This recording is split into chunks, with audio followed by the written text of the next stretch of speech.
നമസ്കാരം. ഡിലിസ്റ്റ് വാർത്തകളിലേക്ക് സ്വാഗതം. ആദ്യം നോക്കാം പ്രധാന വാർത്തകൾ.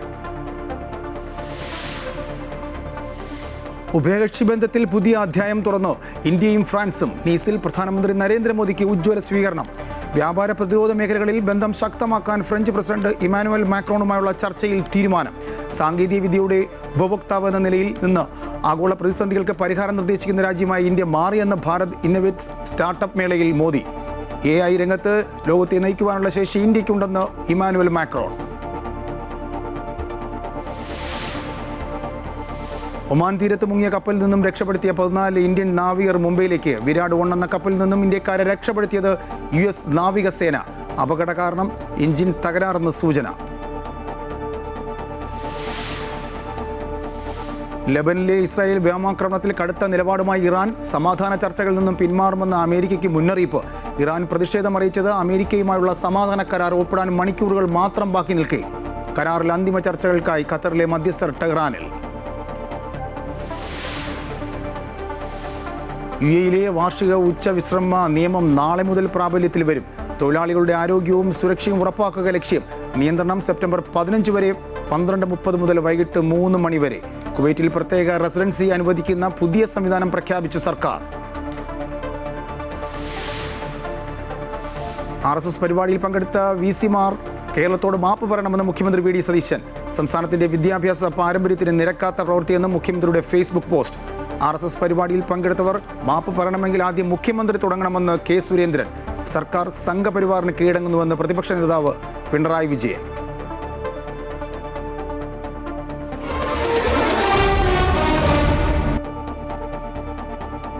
സാങ്കേതിക വിദ്യയുടെ ഉപഭോക്താവ് എന്ന നിലയിൽ നിന്ന് ആഗോള പ്രതിസന്ധികൾക്ക് പരിഹാരം നിർദ്ദേശിക്കുന്ന രാജ്യമായി ഇന്ത്യ മാറിയെന്ന് പ്രധാനമന്ത്രി നരേന്ദ്രമോദി. ഫ്രാൻസിൽ ഭാരത് ഇന്നൊവേറ്റ്സ് സ്റ്റാർട്ടപ്പ് മേള പ്രസിഡന്റ് ഇമാനുവൽ മാക്രോണിനൊപ്പം ഉദ്ഘാടനം ചെയ്ത് സംസാരിക്കുകയായിരുന്നു അദ്ദേഹം. സുസ്ഥിരതയ്ക്ക് മുൻഗണന നൽകിക്കൊണ്ട് ലോകത്തിനു വേണ്ടിയാണ് ഇന്ത്യ പുതിയ കണ്ടെത്തലുകൾ നടത്തുന്നതെന്ന് പ്രധാനമന്ത്രി നരേന്ദ്രമോദി പറഞ്ഞു. പുതിയ ആശയങ്ങൾ, രീതികൾ, ഉൽപ്പന്നങ്ങൾ തുടങ്ങിയവ സൃഷ്ടിക്കുകയോ നടപ്പിലാക്കുകയോ ചെയ്യുന്നത് ഭാരതത്തിന്റെ DNA-യിലുള്ളതാണ്. ഇന്ത്യയിലെ യുവ മനസ്സുകൾക്ക് യൂറോപ്യൻ വൈദഗ്ധ്യവുമായി കണക്ട് ചെയ്യാനുള്ള വലിയൊരു വേദിയാണ് ഭാരത് ഇന്നൊവേറ്റ്സിലൂടെ ലഭിക്കുന്നതെന്ന് മോദി പറഞ്ഞു. ചില ബന്ധങ്ങൾ കേവലം താൽപ്പര്യങ്ങൾക്കപ്പുറം ഒരു പൊതുവായ ദർശനത്താലാണ് നയിക്കപ്പെടുന്നത്. ഇന്ത്യയും ഫ്രാൻസും തമ്മിലുള്ള ബന്ധം ഇത്തരത്തിലുള്ള ഒന്നാണെന്ന് പ്രധാനമന്ത്രി വ്യക്തമാക്കി. जो सॉल्यूशंस का कंज्यूमर नहीं, सॉल्यूशंस का कंट्रीब्यूटर बनकर के उभरा है. यहां कोई AI से गांवों का जीवन बदलने के लिए काम कर रहा है, कोई किसानों की मदद के लिए सैटेलाइट टेक्नोलॉजी का इस्तेमाल कर रहा है, कुछ युवा स्मार्ट सिटीज, एडवांस मैन्युफैक्चरिंग और नए मटेरियल से भविष्य का निर्माण कर रहे हैं. AI രംഗത്ത് ലോകത്തെ നയിക്കാനുള്ള ശേഷി ഇന്ത്യക്കുണ്ടെന്ന് ചടങ്ങിൽ സംസാരിച്ച ഫ്രഞ്ച് പ്രസിഡന്റ് ഇമ്മാനുവൽ മാക്രോൺ പ്രകീർത്തിച്ചു. And India will have a major role in the airspace global summit that will take place in September 2026 in Paris. India, France തുടങ്ങിയ നിരവധി രാജ്യങ്ങളിൽ നിന്നുള്ള പ്രമുഖ സ്റ്റാർട്ടപ്പുകളും വെഞ്ചർ ക്യാപിറ്റൽ ഫണ്ടുകളും സംഗമത്തിൽ പങ്കാളികളായി. യൂറോപ്യൻ പര്യടനത്തിന്റെ ഭാഗമായി ഫ്രാൻസിലെ നീസിലെത്തിയ നരേന്ദ്രമോദിക്ക് ഇന്ത്യൻ സമൂഹം ഊഷ്മള സ്വീകരണമാണ് നൽകിയത്. പ്രസിഡന്റ് ഇമ്മാനുവൽ മാക്രോണുമായി പ്രധാനമന്ത്രി ചർച്ച നടത്തി. വ്യാപാര പ്രതിരോധ മേഖലകളിലെ സഹകരണം ശക്തമാക്കാൻ ഇരു രാജ്യങ്ങളും തീരുമാനിച്ചു. ഇനി സ്ലോവേക്കിയയാണ് പ്രധാനമന്ത്രി സന്ദർശിക്കുന്നത്. മറ്റന്നാൾ വീണ്ടും ഫ്രാൻസിലെത്തുന്ന നരേന്ദ്രമോദി G7 ഉച്ചകോടിയിൽ പങ്കെടുക്കുകയും US പ്രസിഡന്റ് ഡൊണാൾഡ് ട്രംപുമായി കൂടിക്കാഴ്ച നടത്തുകയും ചെയ്യും. News desk Amrita news. അനധികൃത കുടിയേറ്റക്കാരെ കണ്ടെത്തി നാടുകടത്താൻ രാജ്യത്ത് പ്രത്യേക നിയമം വന്നേക്കും. ഇക്കാര്യം പഠിച്ച് ശുപാർശ നൽകാൻ കേന്ദ്ര സർക്കാർ ഉന്നതതല സമിതിക്ക് നിർദ്ദേശം നൽകി. അതിർത്തി മേഖലകളിലെ ജനസംഖ്യാ മാറ്റം സൂക്ഷ്മമായി പരിശോധിക്കാനും ആഭ്യന്തരമന്ത്രി അമിത്ഷായുടെ നേതൃത്വത്തിൽ ചേർന്ന യോഗത്തിൽ തീരുമാനമായി. ഇന്ത്യയുടെ അതിർത്തി ജില്ലകളിൽ ജനസംഖ്യാ പാറ്റേണിലുണ്ടായ മാറ്റങ്ങളെക്കുറിച്ച് സൂക്ഷ്മമായി പരിശോധിക്കാൻ ആഭ്യന്തര മന്ത്രാലയത്തിന് കീഴിലുള്ള ഉന്നതതല സമിതിക്ക് നിർദ്ദേശം നൽകി. സമിതി അംഗങ്ങൾ അതിർത്തി പ്രദേശങ്ങൾ നേരിട്ട് സന്ദർശിച്ച് പരിശോധന നടത്തണം. രാജ്യത്തേക്ക് നിയമവിരുദ്ധമായി കുടിയേറിയവരെ കണ്ടെത്താനും തടങ്കലിലാക്കി നാടുകടത്താനും പ്രത്യേക നിയമത്തിന്റെ സാധ്യത പരിശോധിച്ച് ശുപാർശ ചെയ്യാൻ സമിതിയോട് ആഭ്യന്തര മന്ത്രാലയം ആവശ്യപ്പെട്ടു.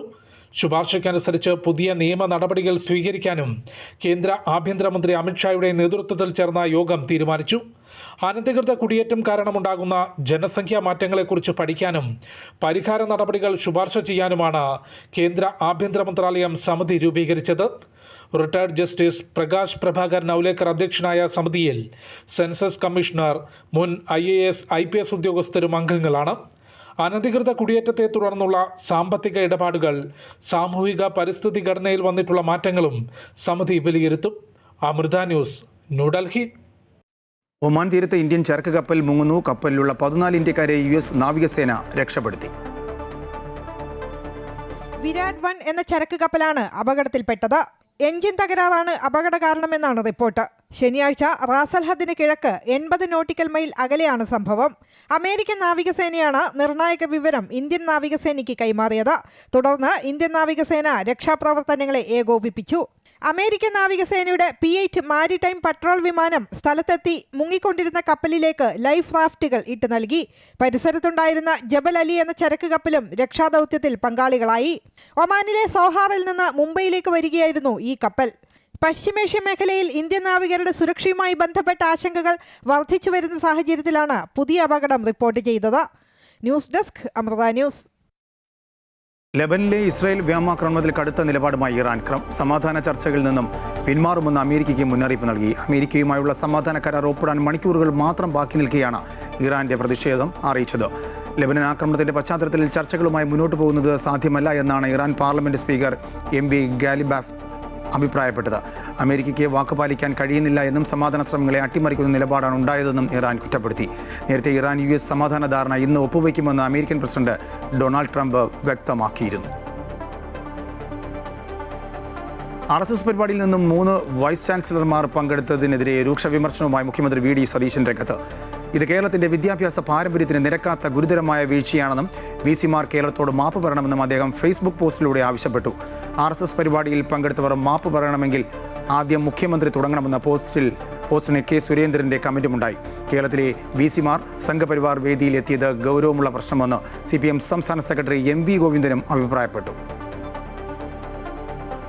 RSS ശതാബ്ദിയുടെ ഭാഗമായി തിരുവനന്തപുരം ഉദയ കൺവെൻഷനിൽ നടന്ന പരിപാടിയിലാണ് കേരള MG മലയാളം സർവകലാശാല VC-മാർ പങ്കെടുത്തത്. RSS മേധാവി മോഹൻ ഭാഗവത് ആയിരുന്നു പരിപാടിയുടെ ഉദ്ഘാടകൻ. ഇതിനെതിരെയാണ് മുഖ്യമന്ത്രി VD സതീശൻ രൂക്ഷമായ ഭാഷയിൽ വിമർശിച്ചത്. ഇത് അതീവ ഗൗരവമായി കാണുന്നുവെന്നും മുഖ്യമന്ത്രി ഫേസ്ബുക്കിൽ കുറിച്ചു. നടപടി കേരളത്തിന്റെ വിദ്യാഭ്യാസ പാരമ്പര്യത്തിനും VC-മാരുടെ അന്തസ്സിനും നിരക്കാത്തതാണ്. VC-മാർ കേരളത്തോട് മാപ്പ് പറയണമെന്നും VD സതീശൻ ഫേസ്ബുക്കിൽ കുറിച്ചു. സംഭവത്തെ രൂക്ഷമായി വിമർശിച്ച പ്രതിപക്ഷം RSS 100ാം വാർഷികത്തിൽ VC-മാർ സംഘാടകരെ പോലെയാണ് പ്രവർത്തിച്ചതെന്ന് ആരോപിച്ചു. ഉന്നത വിദ്യാഭ്യാസ മന്ത്രി മറുപടി പറയണമെന്ന് MV ഗോവിന്ദൻ. RSSന്റെ 100ാം വാർഷികത്തിന്റെ ഭാഗമായിട്ടുള്ള പരിപാടിയിൽ സംഘാടകരെ പോലെ പ്രവർത്തിച്ച 3 വൈസ് ചാൻസലർമാർ വഴിയുണ്ട്. ഈ 3 പേരും RSS പ്രവർത്തകരെ പോലെ പ്രവർത്തിക്കുകയാണ് ചെയ്തിട്ടുള്ളത്. ഇത് കേരളത്തിൻ്റെ മതനിരപേക്ഷ ഉള്ളടക്കത്തെ അതിഗൗരവതരമായിട്ട് ബാധിക്കുന്ന പ്രശ്നമാണ്. ഉന്നത വിദ്യാഭ്യാസ വകുപ്പ് മന്ത്രിയും അതുപോലെ തന്നെ UDF-ഉം ഇവരെല്ലാം കൃത്യമായി മറുപടി പറയേണ്ടതുണ്ട്. മാധ്യമങ്ങൾക്ക് നിയന്ത്രണം ഏർപ്പെടുത്തിയ പരിപാടിയിൽ ക്ഷണിക്കപ്പെട്ടവർക്ക് മാത്രമേ പ്രവേശനം അനുവദിച്ചിരുന്നുള്ളൂ. ഡോക്ടർ മോഹൻ കുന്നുമ്മലിന് സംഘപരിവാർ സംഘടനകളുമായുള്ള ബന്ധം നേരത്തെയും വിമർശനങ്ങൾക്കും പ്രതിഷേധങ്ങൾക്കും കാരണമാക്കിയിരുന്നു. അമൃത ന്യൂസ്, തിരുവനന്തപുരം. സമകാലീന രാഷ്ട്രീയ വിഷയങ്ങളിൽ സർക്കാരിനെതിരെ നിശ്ചിതമായ വിമർശനവുമായി പ്രതിപക്ഷ നേതാവ് പിണറായി വിജയൻ. തിരുവനന്തപുരത്തെ RSS പരിപാടിയിൽ 3 വൈസ് ചാൻസലർമാർ പങ്കെടുത്തത് ഗൗരവത്തോടെ കാണണമെന്നും ദേവസ്വം സ്പെഷ്യൽ പ്ലീഡറായി KB പ്രദീപിനെ നിയമിച്ചത് ശബരിമല കേസ് അട്ടിമറിക്കാനാണെന്നും പ്രതിപക്ഷ നേതാവ് കുറ്റപ്പെടുത്തി. പ്രതിപക്ഷ നേതാവായി ചുമതലയേറ്റെടുത്ത ശേഷം ആദ്യമായാണ് പിണറായി വിജയൻ സമകാലീന രാഷ്ട്രീയ വിഷയങ്ങളിൽ മാധ്യമങ്ങളോട് പ്രതികരിച്ചത്. ഉന്നത വിദ്യാഭ്യാസ മേഖലയിൽ RSS പിടിമുറക്കുന്നതിന്റെ ഭാഗമായി വേണം RSS പരിപാടിയിൽ വൈസ് ചാൻസലർമാർ പങ്കെടുത്തതിനെ കാണാനെന്ന് അദ്ദേഹം പറഞ്ഞു. ഇതിനെതിരെ ഒരു രാഷ്ട്രീയ പാർട്ടിയും പ്രതികരിച്ചില്ല. MG സർവകലാശാലയിൽ വൈസ് ചാൻസലറായി സംഘപരിവാർ അധ്യാപക സംഘടനാ നേതാവിനെ കൊണ്ടുവന്നതിനെയും എതിർത്തില്ല. RSS നിലപാടിനോട് പൂർണ്ണമായും കീഴ്പ്പെടുകയാണ് സർക്കാരെന്നും അദ്ദേഹം പറഞ്ഞു. ഗവർണറുടെ നിലപാട് എന്ന് പറയുന്നത് RSSന് വേണ്ടിയുള്ള നിലപാടാണ്. അപ്പോൾ RSSന്റെ നിലപാടിന് മുന്നിലുള്ള പൂർണ്ണമായ കീഴടങ്ങലാണ് ഇവിടെ UDF സർക്കാരിൻ്റെ ഭാഗത്തു നിന്ന് ഉണ്ടായിരിക്കുന്നത്. മോഹൻ ഭാഗവത് അദ്ദേഹം പങ്കെടുത്ത RSS പരിപാടി കേരളത്തിലെ 3 വൈസ് ചാൻസലർമാർ പോവുകയുണ്ടായി. ഇത് അത്യന്തം ഗൗരവത്തോടെ മതേതര കേരളം കാണുന്നൊരു കാര്യമാണ്. സ്മാർട്ട് ക്രിയേഷൻസിന്റെ അഭിഭാഷകനായിരുന്ന KB പ്രദീപിനെ ദേവസ്വം ബോർഡിന്റെ സ്പെഷ്യൽ പ്ലീഡറായി നിയമിച്ചത് ശബരിമല സ്വർണ്ണക്കൊള്ളക്കേസ് അട്ടിമറിക്കാനാണെന്ന് സംശയിക്കുന്നതായും നിയമനം കിട്ടിയ ശേഷം ഇതുമായി ബന്ധപ്പെട്ട പേപ്പറുകൾ ഇയാൾ കൈവശപ്പെടുത്തിയിട്ടുണ്ടോ എന്ന് പരിശോധിക്കണമെന്നും പിണറായി വിജയൻ ആവശ്യപ്പെട്ടു. ആ സ്മാർട്ട് ക്രിയേഷൻസിന്റെ അഭിഭാഷകനെ ദേവസ്വം സ്പെഷ്യൽ പ്ലീഡറായി നിയമിച്ചത് അങ്ങേയറ്റം സംശയാസ്പദമായ നടപടിയായിരുന്നു.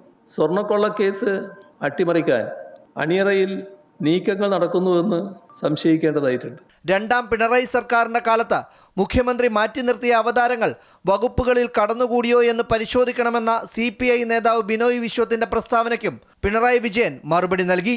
CPIയുടെ വകുപ്പുകളിൽ അവതാരങ്ങൾ കടന്നുകൂടിയോ എന്ന് സ്വയം പരിശോധിക്കണമെന്നായിരുന്നു പിണറായി വിജയന്റെ മറുപടി. അദ്ദേഹം ആദ്യം ചെയ്യേണ്ടത് അദ്ദേഹത്തിന്റെ പാർട്ടിയുമായി ബന്ധപ്പെട്ട വകുപ്പുകളിൽ ഇങ്ങനെയുള്ള ഏതെങ്കിലും അവതാരങ്ങൾ കൂടെ ചുറ്റിപ്പറ്റി നടന്നിരുന്നോ എന്ന് അന്വേഷിക്കലാണ്. അതാണ് ആദ്യം നടത്തേണ്ടത്.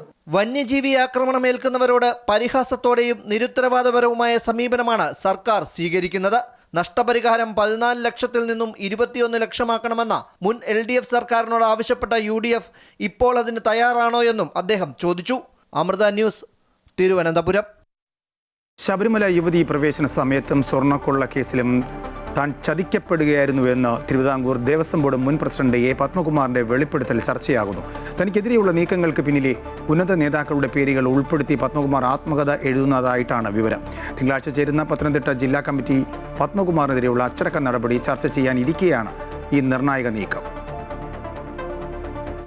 ഇടതു സർക്കാർ ശബരിമലയിൽ യുവതീ പ്രവേശനത്തിന് രഹസ്യ നീക്കം നടത്തിയ ദിവസം തന്നെയും ADGP S. ശ്രീജിത്തിനെയും ബോധപൂർവം സന്നിധാനത്ത് നിന്ന് മാറ്റിയെന്നാണ് പത്മകുമാറിന്റെ പ്രധാന വെളിപ്പെടുത്തൽ. മുഖ്യമന്ത്രിയുടെ ഓഫീസിൽ നിന്നും DGP ഓഫീസിൽ നിന്നും പെട്ടെന്ന് തിരുവനന്തപുരത്തേക്ക് എത്താൻ നിർദ്ദേശം നൽകി തങ്ങളെ വിളിപ്പിക്കുകയായിരുന്നു. പുലർച്ചെ തിരുവനന്തപുരത്തെ ദേവസ്വം ബോർഡ് ഓഫീസിലെത്തി TV ഓൺ ചെയ്തപ്പോഴാണ് യുവതികൾ മലകയറിയ വിവരം താൻ അറിയുന്നത്. ഇതിനു പിന്നിൽ ചില ഉന്നതരുടെ കരങ്ങളുണ്ടെന്നും ഇക്കാര്യങ്ങളെല്ലാം തന്റെ ആത്മകഥയിൽ ഉണ്ടാകുമെന്നും പത്മകുമാർ അടുത്ത സുഹൃത്തുക്കളോട് വ്യക്തമാക്കിയിട്ടുണ്ട്. വിവാദമായ ശബരിമല സ്വർണ്ണക്കൊള്ള കേസിലും താൻ നിരപരാധിയാണെന്നാണ് പത്മകുമാർ അവകാശപ്പെടുന്നത്. കേസിലെ രജിസ്റ്ററിൽ ചെമ്പുപാളി എന്ന് എഴുതി ചേർത്തത് മറ്റാരോ ആണ്. അതിൽ ഒപ്പിടാൻ താൻ നിർബന്ധിതനാവുകയായിരുന്നു. ഈ കൈപ്പടയെക്കുറിച്ച് കൂടുതൽ ശാസ്ത്രീയ പരിശോധന നടത്തണമെന്ന് അദ്ദേഹം ആവശ്യപ്പെട്ടിട്ടുണ്ട്. അതേസമയം പാർട്ടിയിൽ നിന്ന് കടുത്ത അച്ചടക്ക നടപടി ഒഴിവാക്കാനുള്ള പത്മകുമാറിന്റെ സമ്മർദ്ദ തന്ത്രമായാണ് ആത്മകഥാ പ്രഖ്യാപനമെന്ന് രാഷ്ട്രീയ കേന്ദ്രങ്ങൾ വിലയിരുത്തുന്നു. പലതും പുറത്തു വന്നാൽ ഉന്നതർ കുടുങ്ങുമെന്ന ഭയത്താൽ പ്രശ്നം ഒതുക്കി തീർക്കാനും ചില കോണുകളിൽ നിന്ന് ശ്രമമുണ്ട്. നിലവിൽ CPM ജില്ലാ കമ്മിറ്റി അംഗമായ പത്മകുമാറിനെതിരെ തിങ്കളാഴ്ച ചേരുന്ന ജില്ലാ കമ്മിറ്റിയിൽ തീരുമാനമുണ്ടാകുമെങ്കിലും വിഷയത്തിൽ അന്തിമ തീരുമാനമെടുക്കുക പാർട്ടി സംസ്ഥാന കമ്മിറ്റിയായിരിക്കും. അമൃത ന്യൂസ്, പത്തനംതിട്ട. മുൻ ദേവസ്വം ബോർഡ് പ്രസിഡന്റും ശബരിമല സ്വർണ്ണക്കൊള്ള കേസ് പ്രതിയുമായ പത്മകുമാറിന്റെ വെളിപ്പെടുത്തലിൽ പ്രതികരിച്ച് പ്രതിപക്ഷ നേതാവ് പിണറായി വിജയൻ. സ്ത്രീ പ്രവേശന സമയത്ത് പത്മകുമാറിനെ ശബരിമലയിൽ നിന്നും മുഖ്യമന്ത്രിയുടെ ഓഫീസ് ഇടപെട്ട് മാറ്റി നിർത്തി എന്നത് ശരിയല്ല. അത്തരമൊരു സാഹചര്യം ഉണ്ടായിരുന്നില്ല. അദ്ദേഹം ആത്മകഥ എഴുതട്ടെ, പക്ഷേ പാർട്ടി സ്വീകരിക്കുന്ന നിലപാടിൽ മാറ്റമില്ല എന്നും പിണറായി വിജയൻ പറഞ്ഞു. പത്മകുമാറിന് മറുപടി പറയേണ്ട കാര്യം തനിക്കില്ല എന്ന് CPM സംസ്ഥാന സെക്രട്ടറി MV ഗോവിന്ദൻ. ശബരിമല സ്വർണ്ണക്കൊള്ളയിൽ പാർട്ടി നടപടി നേരിടുന്ന ആളാണ് പത്മകുമാറെന്നും പത്തനംതിട്ട ജില്ലാ കമ്മിറ്റി സംഘടനാ നടപടി കൈക്കൊള്ളുമെന്നും MV ഗോവിന്ദൻ പ്രതികരിച്ചു. ശബരിമല സ്വർണ്ണക്കൊള്ളയിൽ പരിശോധന നടത്തിയ SIT മിഥുനമാസ പൂജകൾക്കായി നട തുറന്ന ശേഷമാണ് സംഘം പരിശോധന തുടങ്ങിയത്.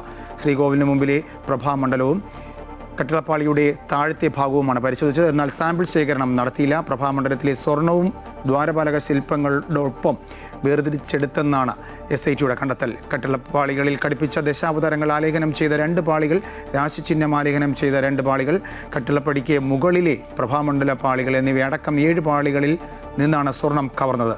ഹൈക്കോടതിയുടെ പ്രത്യേക അനുമതി വാങ്ങിയാണ് പരിശോധനകൾ നടക്കുന്നത്. നിപ ബാധിച്ച് കോഴിക്കോട് മെഡിക്കൽ കോളേജിൽ ചികിത്സയിൽ കഴിയുന്ന രാമനാട്ടുകര സ്വദേശിയായ 43-കാരൻ്റെ ആരോഗ്യനില മാറ്റമില്ലാതെ തുടരുന്നു. പുതിയ നിപ കേസുകളില്ലെന്നും മരുന്നിന് ക്ഷാമം നേരിടുന്നില്ല എന്നും ആരോഗ്യമന്ത്രി K. മുരളീധരൻ പ്രതികരിച്ചു. പ്രതിപക്ഷ ആരോപണങ്ങൾ ശക്തമായതോടെയാണ് പ്രതികരണം. അതേസമയം വയനാടിൻ്റെ അതിർത്തി ചെക്ക് പോസ്റ്റുകളിൽ തമിഴ്നാട് ആരോഗ്യവകുപ്പ് പരിശോധനയും കർശനമാക്കി. സംസ്ഥാനത്തെ നിപ പ്രതിരോധ പ്രവർത്തനങ്ങളെക്കുറിച്ച് പ്രതിപക്ഷം രൂക്ഷ വിമർശനം ഉന്നയിച്ചതിന് പിന്നാലെയാണ് വിശദീകരണവുമായി ആരോഗ്യമന്ത്രി K. മുരളീധരൻ രംഗത്തെത്തിയത്. രോഗിയെ കോഴിക്കോട് മെഡിക്കൽ കോളേജിലേക്ക് മാറ്റിയത് മുതൽ റീബാവറിൻ മരുന്നും ജൂൺ 12-ന് മോണോക്ലോണൽ ആന്റിബോഡിയുടെ ആദ്യ ഡോസും നൽകിയിട്ടുണ്ടെന്നാണ് വിശദീകരണം. ഇന്ത്യയിൽ സ്റ്റോക്കില്ലാതിരുന്ന മെഡിസിൻ ബഹ്റൈനിൽ നിന്ന് എത്തിച്ചിട്ടുണ്ട്. രോഗിയുടെ നില മാറ്റമില്ലാതെ തുടരുകയാണെന്നും പുതിയ കേസുകളൊന്നും റിപ്പോർട്ട് ചെയ്തിട്ടില്ലെന്നും ആരോഗ്യമന്ത്രി കെ മുരളീധരൻ കോഴിക്കോട് പറഞ്ഞു. നിപ അവലോകന യോഗത്തിന് ശേഷമായിരുന്നു പ്രതികരണം. പിന്നെ നിലവിൽ പുതിയ കേസുകളൊന്നും തന്നെ റിപ്പോർട്ട് ചെയ്യപ്പെട്ടിട്ടില്ല. സമ്പർക്ക പട്ടികയിലെ ലക്ഷണം ഉണ്ടായിരുന്ന 11 പേരെ പരിശോധിച്ചു. ഇന്ന് അതിൻ്റെ റിസൾട്ടൊക്കെ നെഗറ്റീവാണ്. ഇതുവരെ മൊത്തം 30 ടെസ്റ്റുകൾ നടത്തിയിട്ടുണ്ട്. അതിൽ 29 നെഗറ്റീവാണ്. പേഷ്യൻറ്റിൻ്റെ മാത്രമേ പോസിറ്റീവുള്ളൂ. ഞാൻ ടോട്ടൽ പരിശോധിച്ച സമ്പർക്ക പട്ടികയിലുള്ള രോഗലക്ഷണങ്ങൾ പ്രകടിപ്പിച്ച 11 പേരുടെ പരിശോധനാ ഫലം നെഗറ്റീവാണ്. നിലവിൽ 100 പേരാണ് സമ്പർക്ക പട്ടികയിലുള്ളത്. ഇതിൽ 4 പേർ ഹൈറിസ്ക് വിഭാഗത്തിലും 82 പേർ ലോ റിസ്ക് വിഭാഗത്തിലുമാണ്. സമ്പർക്ക പട്ടികയിൽ 44 ആരോഗ്യ പ്രവർത്തകരും ഉൾപ്പെടുന്നുണ്ടെന്ന് മന്ത്രി അറിയിച്ചു. രോഗബാധ റിപ്പോർട്ട് ചെയ്ത രാമനാട്ടുകര മുനിസിപ്പാലിറ്റിയിലെ 5ാം ഡിവിഷനിൽ 320 വീടുകളിലായി 1047 പേരെ സർവേ നടത്തിയതിൽ ആർക്കും നിലവിൽ നിപ ലക്ഷണങ്ങളില്ലെന്ന് കണ്ടെത്തിയിട്ടുണ്ട്. അതേസമയം നിപ പ്രതിരോധത്തിൽ ആരോഗ്യവകുപ്പിനെതിരെ ആഞ്ഞടിക്കുകയാണ് പ്രതിപക്ഷം. നിപ വൈറസിൻ്റെ വ്യാപനം തടയാനുള്ള ഏകോപനം ആ രീതിയിലുണ്ടാകുന്നില്ല. അപ്പോൾ ഏകോപനമില്ലായ്മ ഇപ്പോഴും തുടരുന്ന അവസ്ഥയാണുള്ളത്. കോഴിക്കോട് നിപ സ്ഥിരീകരിച്ചതോടെ വയനാടിന്റെ അതിർത്തി ചെക്ക് പോസ്റ്റുകളിൽ തമിഴ്നാട് ആരോഗ്യവകുപ്പ് പരിശോധനയും കർശനമാക്കിയിട്ടുണ്ട്. അതേസമയം സംസ്ഥാനത്ത് ജനുവരി മുതൽ ഇതുവരെ ആകെ 135 ഷിഗല്ല കേസുകൾ സ്ഥിരീകരിച്ചതായി മന്ത്രി അറിയിച്ചു. അമൃത ന്യൂസ്, കോഴിക്കോട്. പകർച്ചവ്യാധി ആശങ്കയിൽ കേരളം. ഇന്നലെ ഡെങ്കിപ്പനി ബാധിച്ചത് 85 പേർക്ക്. 2 ദിവസത്തിനിടെ 48 പേർക്ക് മഞ്ഞപ്പിത്തമുണ്ടായി. ഈ മാസം മാത്രം എലിപ്പനി റിപ്പോർട്ട് ചെയ്ത് 107 പേർക്കാണ്. മഴ ശക്തമായതിന് പിന്നാലെയാണ് സംസ്ഥാനത്ത് പകർച്ചവ്യാധികളും പടരുന്നത്. വൈറൽ പനി ബാധിച്ച് ആയിരങ്ങളാണ് ആശുപത്രികളിൽ ചികിത്സ തേടുന്നത്.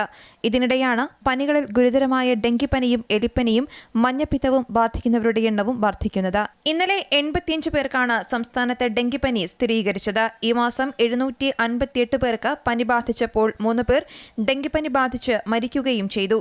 8 പേർക്ക് ഇന്നലെ എലിപ്പനി റിപ്പോർട്ട് ചെയ്തപ്പോൾ 107 പേർക്ക് ഈ മാസം ഇതുവരെ രോഗം സ്ഥിരീകരിക്കുകയും 2 പേരുടെ മരണത്തിനും കാരണമായിട്ടുണ്ട്.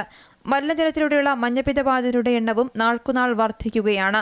2 ദിവസത്തിനിടെ 48 പേർക്കാണ് മഞ്ഞപ്പിത്തം സ്ഥിരീകരിച്ചത്. ഈ മാസം 15-നകം 313 പേർ മഞ്ഞപ്പിത്ത ബാധിതരാവുകയും 2 പേർ മരിക്കുകയും ചെയ്തു. ഇതിനു പിന്നാലെ കോളറയുടെ ലക്ഷണങ്ങൾ പാലക്കാട് ജില്ലയിൽ നിന്നും റിപ്പോർട്ട് ചെയ്തുവെങ്കിലും ആരോഗ്യവകുപ്പ് ഇനിയും സ്ഥിരീകരിച്ചിട്ടില്ല. ഷിഗല്ലയുടെയും നിപ്പയുടെയും കേസുകൾ വർദ്ധിക്കുന്നതിനിടെ മറ്റ് പകർച്ചവ്യാധികൾ തടയാനും ആരോഗ്യവകുപ്പും തദ്ദേശ സ്വയംഭരണ സ്ഥാപനങ്ങളും ജാഗരൂകരാകണം. അമൃത ന്യൂസ്, തിരുവനന്തപുരം. റോഡുകളിലെ സുരക്ഷ വർദ്ധിപ്പിക്കുന്നതിനും അപകടങ്ങൾ കുറയ്ക്കുന്നതിനുമായി UAE-യിലെ ഡ്രൈവർമാർക്ക് സന്ദേശവുമായി ഷാർജ പോലീസ്. അമിത വേഗതയ്ക്കും അശ്രദ്ധമായ ഡ്രൈവിംഗിനുമെതിരെയാണ് ഔദ്യോഗിക സോഷ്യൽ മീഡിയ അക്കൗണ്ടുകളിലൂടെ പോലീസ് മുന്നറിയിപ്പ് നൽകിയിരിക്കുന്നത്. റോഡിലെ തിരക്കും സമയക്കുറവും കാരണമുണ്ടാകുന്ന അനാവശ്യമായ ധൃതി ഒഴിവാക്കുക, നിശ്ചിത വേഗപരിധിക്കുള്ളിൽ മാത്രം വാഹനം ഓടിക്കുക, സഹയാത്രികരുടെയും കാൽനട യാത്രക്കാരുടെയും സുരക്ഷയ്ക്ക് മുൻഗണന നൽകുക എന്നിവയാണ് ഷാർജ പോലീസ് നൽകുന്ന പ്രധാന നിർദ്ദേശങ്ങൾ. വിദേശ നിക്ഷേപകരെയും പ്രധാന മാനേജ്മെൻറ്റ് ഉദ്യോഗസ്ഥരെയും ആകർഷിക്കുന്നതിനായി 15 വർഷം വരെ കാലാവധിയുള്ള പ്രത്യേക റെസിഡൻസി അനുവദിക്കുന്ന പുതിയ സംവിധാനം പ്രഖ്യാപിച്ചു കുവൈറ്റ് സർക്കാർ.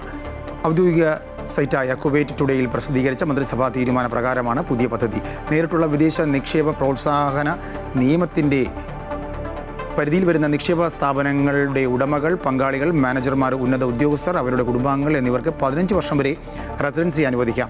അപേക്ഷിക്കുന്ന സ്ഥാപനത്തിന് ഡയറക്റ്റ് ഇൻവെസ്റ്റ്മെൻറ്റ് പ്രൊമോഷൻ അതോറിറ്റി നൽകുന്ന സാധുവായ നിക്ഷേപ ലൈസൻസ് ഉണ്ടായിരിക്കണം. കൂടാതെ സ്ഥാപനത്തിന് കുറഞ്ഞത് 50 ലക്ഷം കുവൈറ്റ് ദിനാർ നിക്ഷേപവും 10 ലക്ഷം ദിനാർ മൂലധനവും ഉണ്ടായിരിക്കണം. എല്ലാ രേഖകളും സമർപ്പിച്ചാൽ 5 പ്രവൃത്തി ദിവസത്തിനകം അപേക്ഷയിൽ തീരുമാനമെടുക്കുമെന്ന് അധികൃതർ അറിയിച്ചു. ലോക രക്തദാന ദിനത്തോടനുബന്ധിച്ച് Dubai general directorate of residency and foreigners affairs സംഘടിപ്പിച്ച my blood for my nation രക്തദാന ക്യാമ്പയിൻ ശ്രദ്ധേയമായി. ദുബായ് ഹെൽത്തിലെ ബ്ലഡ് ഡൊണേഷൻ സെൻ്ററിൻ്റെയും GDRFA ഹെൽത്ത് കെയർ വിഭാഗത്തിൻ്റെയും സഹകരണത്തോടെ പോർട്ട് റാഷിദിലെ അൽ മക്തൂം പാസഞ്ചർ ബിൽഡിംഗിലായിരുന്നു പരിപാടി. ക്യാമ്പയിനിൽ ജീവനക്കാർ ഉൾപ്പെടെ നിരവധി പേർ പങ്കെടുത്തു. UAE-യിലെ തൊഴിലാളികളുടെ ആരോഗ്യവും സംരക്ഷണവും ഉറപ്പാക്കുന്ന വാർഷിക ഉച്ചവിശ്രമ നിയമം നാളെ മുതൽ പ്രാബല്യത്തിൽ വരും. കടുത്ത വേനൽ ചൂടിൽ നിന്നും തൊഴിലാളികളെ സംരക്ഷിക്കാൻ ലക്ഷ്യമിട്ടുള്ള നിയമം തുടർച്ചയായ 22-ാം വർഷമാണ് UAE നടപ്പാക്കുന്നത്. മാനവ വിഭവശേഷി സ്വദേശീവൽക്കരണ മന്ത്രാലയത്തിൻ്റെ നിർദ്ദേശപ്രകാരം സെപ്റ്റംബർ 15 വരെയാണ് ഉച്ചവിശ്രമ സമയം നടപ്പാക്കുന്നത്. ഇതിൻ്റെ ഭാഗമായി ദിവസവും ഉച്ചയ്ക്ക് 12:30 മുതൽ വൈകിട്ട് 3 മണി വരെ തുറസായ സ്ഥലങ്ങളിലും നേരിട്ടുള്ള സൂര്യപ്രകാശത്തിലും ജോലി ചെയ്യുന്നത് നിരോധിച്ചിട്ടുണ്ട്. അതേസമയം മാറ്റിവെക്കാൻ കഴിയാത്ത ചില അത്യാവശ്യ ജോലികൾക്ക് നിയന്ത്രണത്തിൽ ഇളവ് അനുവദിച്ചിട്ടുണ്ട്. സൗദി അറേബ്യയുടെ പുതിയ ദേശീയ വിമാന കമ്പനിയായ റിയാദ് എയർ പ്രവർത്തനം ആരംഭിച്ചു. ജിദ്ദ കിങ് അബ്ദുൽ അസീസ് അന്താരാഷ്ട്ര വിമാനത്താവളത്തിൽ നിന്നുള്ള ആദ്യ ആഭ്യന്തര സർവീസാണ് ഇന്ന് മുതൽ തുടക്കമായത്. രാജ്യത്തിനകത്തെ വ്യോമബന്ധം കൂടുതൽ സുഗമമാക്കുന്നതിനും വർദ്ധിച്ചു വരുന്ന യാത്രാവശ്യങ്ങൾ വേഗത്തിൽ പരിഹരിക്കുന്നതിനുമാണ് നടപടി. റിയാദ് എയർ ആദ്യഘട്ട അന്തർദേശീയ സർവീസുകളുടെ ഭാഗമായിട്ടാണ് റിയാദിനും ജിദ്ദയ്ക്കും ഇടയിലുള്ള വിമാന സർവീസുകൾക്ക് തുടക്കം കുറിച്ചത്. ഹജ്ജ് കഴിഞ്ഞ സീസണിലെ പ്രകടന വിലയിരുത്തലുകളെ തുടർന്ന് ഹജ്ജ് ഉംറ മന്ത്രാലയം 21 ഉംറ സർവീസ് കമ്പനികളെ സേവനങ്ങൾ നൽകുന്നതിൽ നിന്ന് താൽക്കാലികമായി വിലക്കി. ഇക്കൂട്ടത്തിൽ ഏതാനും കമ്പനികളുടെ സർവീസ് മോശമാണെന്ന് വിലയിരുത്തി അംഗീകൃത പ്രകടന സൂചകങ്ങൾക്ക് അനുസൃതമായി പ്രകടന നിലവാരം മോശമായത് കാരണമാണ് 15 കമ്പനികൾക്ക് താൽക്കാലിക പ്രവർത്തന വിലക്ക് ഏർപ്പെടുത്തിയത്. ഉംറ സേവനങ്ങളെ നിയന്ത്രിക്കുന്ന നിയമനിർദ്ദേശങ്ങൾ ലംഘിച്ചതിന് ബാക്കിയുള്ള 6 കമ്പനികൾക്ക് വിലക്ക് ഏർപ്പെടുത്തി. യുഎഇയിലെ ബിസിനസ് സംരംഭങ്ങൾക്ക് കൂടുതൽ സൗകര്യങ്ങളും ചെലവ് കുറയ്ക്കുവാനുമുള്ള അവസരങ്ങളും ഒരുക്കി ഉമൽ ഖുവൈൽ ഫ്രീ ട്രേഡ് സോൺ ആണ് രംഗത്ത് വന്നിരിക്കുന്നത്. രാജ്യത്തിൻ്റെ വിവിധ ഭാഗങ്ങളിൽ പ്രവർത്തിക്കുന്ന സ്ഥാപനങ്ങൾക്ക് എളുപ്പത്തിൽ ഉമൽ ഖുവൈൻ ഫ്രീ ട്രേഡ് സോണിലേക്ക് മാറാൻ കഴിയുന്ന പുതിയ കമ്പനി മൈഗ്രേഷൻ പ്രോഗ്രാം അവതരിപ്പിച്ചു. യുഎഇയിൽ നിലവിൽ പ്രവർത്തിക്കുന്ന സ്ഥാപനങ്ങൾക്ക് ബിസിനസ് പ്രവർത്തനങ്ങൾ തടസ്സപ്പെടാതെ തന്നെ അൽ ഖുവൈൻ ഫ്രീ ട്രേഡ് സോണിലേക്ക് മാറാൻ അവസരമൊരുക്കുന്നതാണ് പുതിയ പദ്ധതി. ആഗോള സാമ്പത്തിക വെല്ലുവിളികൾക്കിടയിൽ ബിസിനസ്സുകൾക്ക് കൂടുതൽ വളർച്ചാ പിന്തുണ നൽകുക എന്ന ലക്ഷ്യത്തോടെയാണ് പദ്ധതി നടപ്പാക്കുന്നതെന്ന് Al Quwain free trade zone general manager Johnson M George അറിയിച്ചു.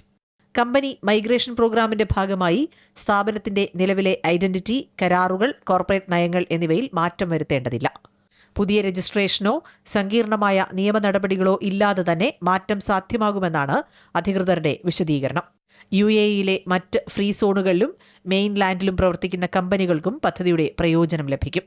നികുതി ആനുകൂല്യങ്ങൾ, ബിസിനസ് വളർച്ചയ്ക്ക് ആവശ്യമായ പിന്തുണ, ചെലവ് ചുരുക്കുന്നതിനുള്ള സൗകര്യങ്ങൾ എന്നിവയും പദ്ധതിയുടെ പ്രധാന ആകർഷണങ്ങളാണെന്ന് അധികൃതർ വ്യക്തമാക്കി. Amrita news, Dubai. കുവൈറ്റിൽ വാണിജ്യ മന്ത്രാലയ ഉദ്യോഗസ്ഥരായി ചമഞ്ഞ് ചെറിയ കടകൾ കേന്ദ്രീകരിച്ച് പ്രവാസികളെ കൊള്ളയടിക്കുന്ന 4 സംഘത്തെ അറസ്റ്റ് ചെയ്തു. നിരവധി പരാതികൾ ലഭിച്ചതിന്റെ അടിസ്ഥാനത്തിൽ നടത്തിയ അന്വേഷണത്തിലാണ് പ്രതികൾ പിടിയിലായത്. ലൈസൻസുകളും ഉൽപ്പന്നങ്ങളും പരിശോധിക്കുവാനെന്ന വ്യാജേനയാണ് സംഘം സ്ഥാപനങ്ങളിൽ എത്തിയിരുന്നത്. ഉൽപ്പന്നങ്ങൾ പരിശോധന നടത്തി വ്യാജമായി നിയമലംഘനം രേഖപ്പെടുത്തുകയും ഉയർന്ന മൂല്യമുള്ള വസ്തുക്കൾ പിടിച്ചെടുത്ത് വാഹനത്തിൽ കയറ്റി സ്ഥലം വിടുകയും ചെയ്യുന്നതായിരുന്നു സംഘത്തിന്റെ രീതി. രാജ്യത്തെ വിവിധ ഗവർണറേറ്റുകളിൽ മാറി മാറി സഞ്ചരിച്ചുകൊണ്ട് ഇത്തരത്തിൽ നിരവധി തട്ടിപ്പുകളാണ് ഇവർ മാസങ്ങളായി നടത്തി വന്നിരുന്നത്. മലയാളികൾ ഉൾപ്പെടെ നിരവധി പ്രവാസികൾ ഇവരുടെ തട്ടിപ്പിന് ഇരയായിട്ടുണ്ടെന്നാണ് റിപ്പോർട്ട്. കുവൈറ്റിൽ 2193 പേരുടെ പൗരത്വം റദ്ദാക്കി ഔദ്യോഗിക ഉത്തരവ് പുറപ്പെടുവിച്ചു. ഇന്ന് പുറത്തിറങ്ങിയ ഗസറ്റ് വിജ്ഞാപനത്തിലാണ് ഉത്തരവ് പ്രസിദ്ധീകരിച്ചത്. പൗരത്വം റദ്ദാക്കപ്പെട്ടവരിലൂടെ ഇത് നേടിയെടുത്ത മറ്റുള്ളവർക്കും നടപടി ബാധകമാകും. വിവിധ നിയമപരമായ കാരണങ്ങളാൽ പൗരത്വം നഷ്ടപ്പെട്ടവരുടെ പട്ടികയാണ് ഇപ്പോൾ പുറത്തു വന്നിരിക്കുന്നത്. രാജ്യത്തെ പൗരത്വ നിയമങ്ങളുമായി ബന്ധപ്പെട്ട കർശനമായ പരിശോധനകൾക്ക് ശേഷമാണ് ഈ നടപടി. പൗരത്വം ആശ്രിതരായി നേടിയവരുടെ അംഗത്വവും ഇതോടെ അസാധുവാകും.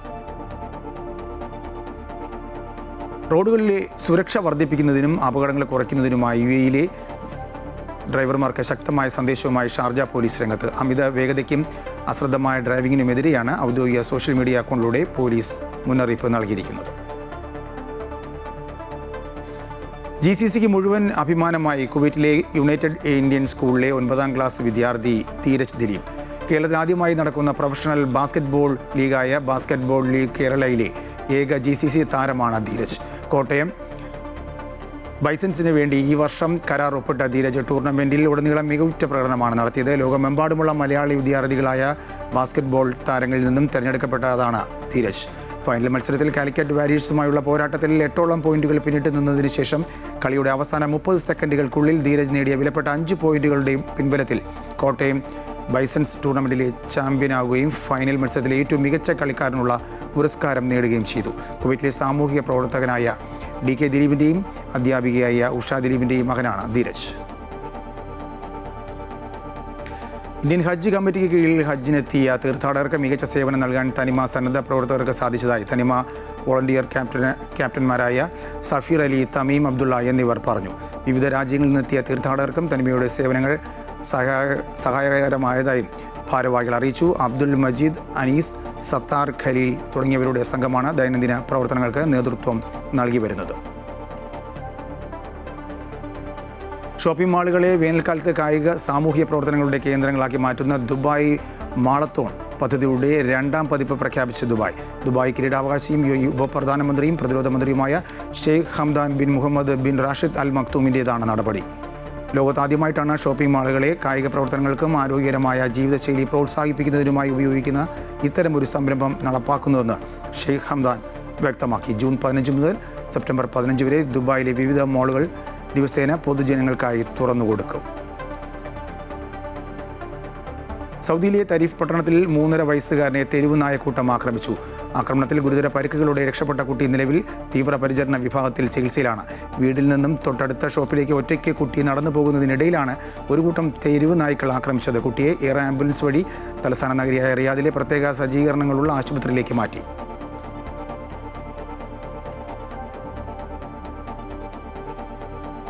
ഇതോടുകൂടി വാർത്താ ബുള്ളറ്റിൻ പൂർണ്ണമാകുന്നു. കൂടുതൽ വാർത്തയ്ക്കായി അമൃത ന്യൂസ് യൂട്യൂബ് കാണുക.